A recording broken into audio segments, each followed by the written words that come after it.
নমস্কার, আমি সুমনা মাইতি। শাশ্বতী মাইতি ও সমরেশ মাইতির দুই কন্যা আমরা। নামখানা থানার অন্তর্গত শিবরামপুর গ্রাম পঞ্চায়েতে আমি বসবাস করি। 2022 সালে নামখানা ইউনিয়ন হাই স্কুলে আমি মাধ্যমিক পাস করি। সেখানে আমার প্রাপ্ত নম্বর ছিল 630।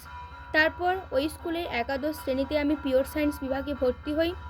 আর্থিক দুর্বলতার কারণে বাবা মার পক্ষে পিওর সায়েন্স বিভাগে আমাকে পড়ানোটা খুব একটা সহজ ছিল না, খুবই কষ্টসাধ্য ছিল। ঠিক সেই সময় মানসী সংস্থা আমার পাশে এসে দাঁড়ায়। মাসিক 1000 টাকা এবং বইপত্র সামগ্রী দিয়ে আমাকে 2 বছর সাহায্য করেছে।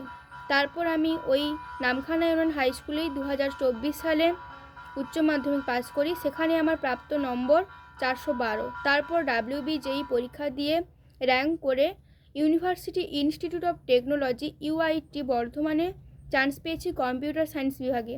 আশা রাখছি মানসী সংস্থা আমাকে আগামী 4 বছর পড়ার সময় আমার পাশে থাকবে এবং মানসী সংস্থাকে আমার অসংখ্য ধন্যবাদ এবং মানসী সংস্থার সঙ্গে যুক্ত সমস্ত সহৃদয়বান ব্যক্তিদের আমার প্রণাম।